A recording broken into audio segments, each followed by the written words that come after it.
High, আমি অর্পিতা। আজকে আমি রান্না করবো মাছের মাথা দিয়ে বাঁধাকপি। তার জন্য প্রথমেই আমি বাঁধাকপি আর আলুগুলোকে কেটে নিয়েছি। এরপর আমি কড়াইতে তেল দিয়ে দিলাম। তেলটা কিন্তু অল্প পরিমাণে দিলাম। আর এদিকে মাছের মাথাটাকে নুন হলুদ দিয়ে মাখিয়ে নিয়েছি।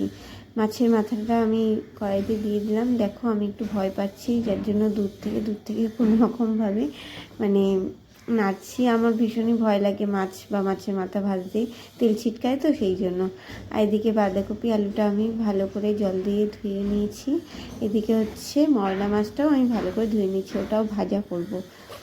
আর কড়াইতে তেল দিয়ে দিলাম, ওই একই কড়াইতে, মাছ ভাজার কড়াইতে। আর তেজপাতাটা দেখাচ্ছি, তার কারণ হলো এটা আমার গাছের তেজপাতা। তো এটা আমার কাছে খুবই স্পেশাল যে গাছের তেজপাতা দিয়ে আমি আজকে রান্না করছি, তাই তোমাদেরকে দেখালাম। আর তেলটা গরম হয়ে যাওয়ার পর আমি আলুগুলো ছেড়ে দিলাম। আলুগুলো কিন্তু গোল্ডেন ফ্রাই করে নিয়েছি, যাতে আলুর একটা গন্ধ না বেরোয়। তো এই গোল্ডেন ফ্রাইয়ের আলুর গন্ধটা বেশি ভালো লাগে। আর এদিকে আদা, জিরে, পেঁয়াজ, রসুন, লঙ্কা, সমস্ত মশলা এবং নুন, হলুদ আর গুঁড়ো লঙ্কা দিয়ে ভালো করে মশলাটা আমি কষিয়ে নিলাম।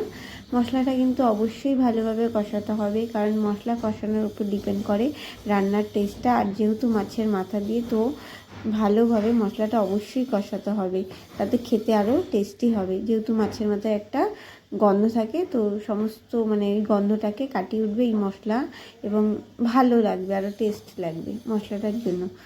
তো আমার আমি কিন্তু ডিরেক্ট বাঁধাকপিটাই দিয়েছি। তোমরা চাইলে সেদ্ধ করেও দিতে পারো, সেদ্ধ করেই বেশিরভাগ দেয়। তো আমার কাছে সময় ছিল না, তো আমি কাঁচা বাঁধাকপিটাই দিয়েছি।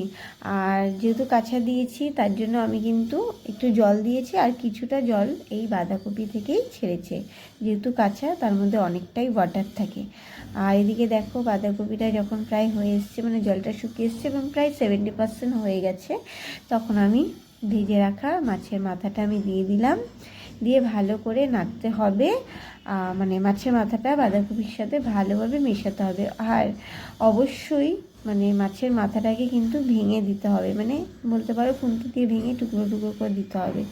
এদিকে আমি অল্প একটু গরম মশলা প্রথমে দিয়েছিলাম, তো আর একটু গরম মশলা লাগবে, তো আমি আবার একটু গরম মশলা দেবো আমি, তাই এবার দিচ্ছি। দেখো, মোটামুটি একটু বেশি দিলে ভালো লাগে মাছের মাথায়, কেননা মাছের মাথায় একটা উটকো গন্ধ থাকে।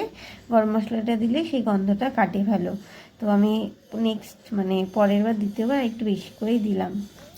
আমি একবার খেয়ে দেখেছিলাম, তাই আমি দিলাম আরেকবার। আর এদিকে আমি মরলা মাছটা আমি ভাজা করে নিচ্ছি। মাছ ভাজাতে কিন্তু আমি অত পারদর্শী নই, একটু ভেঙে গেছে। আর খেতে কিন্তু ভীষণ ভালো এই গুঁড়ো মাছটা, খাওয়া খুবই উপকার। আর মাছের মাথায় বাঁধাকপি আজকের রেসিপি।